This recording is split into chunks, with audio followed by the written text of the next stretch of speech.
I'm trained in psychology, but and including some animal psychology. But when we get a dog, which we only do when we lose a dog, is I get a professional trainer Yeah. to come, and they sometimes take the dog and keep the dog for a period of time. Then they come back and work with us at home. And even though I understand the psychological principles, I bring in a top level expert Yeah. to train our dogs, and then they work with us at the house. And because I think a dog's behavior is owned by the owner.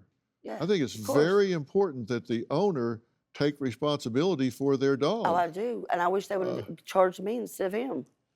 And in fact, joining us is celebrity pet trainer and behaviorist Josh Leverett. And he's the star of the Netflix show Canine Intervention and founder of Cali Canine. Thank you so much for being here. You're welcome, Dr. Phil. Am I looking at this right or am I looking at it wrong? I mean, you're looking at it right. It sounds like there's a little bit of denial going on.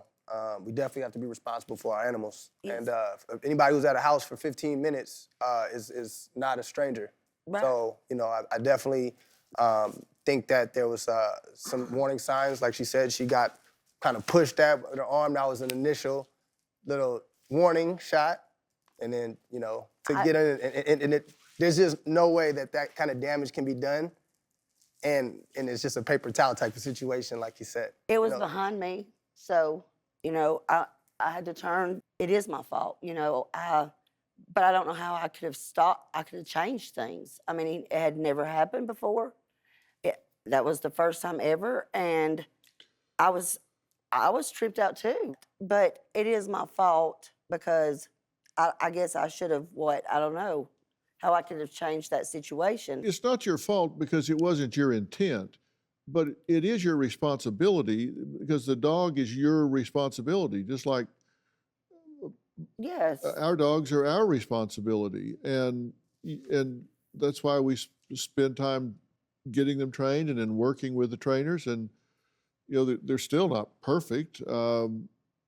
But I think that it's traumatic to you to have that happen.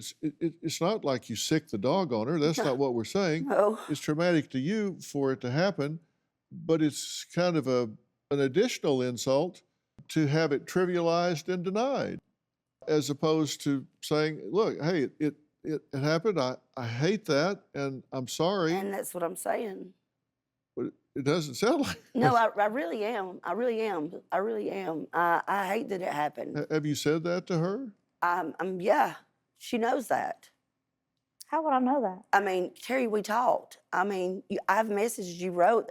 I don't want Havoc to die. Okay? Right after. I mean, but Teri, you know. I mean, you were there, you saw. We were both It was there. pretty horrific. We were both there. And if you Pretty tell horrific. the truth, It was if you will tell the truth, I've already lost him. He's already gone.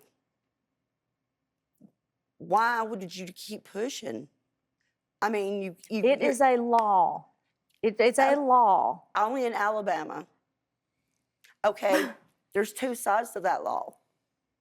Which side? If a dog attacks and causes serious physical injury and or death, Okay. the dog is euthanized. Okay. There's no, Well, right now the court. There's no more this case additional is still training. ongoing in the United States It's Supreme not. Court. It's over. It's not.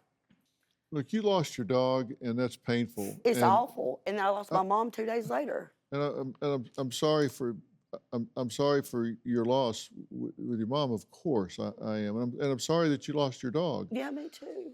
Uh, I fought hard, I but I never denied it. Do you have a story or a question for me? Click the link in the description and tell me what in the world is going on.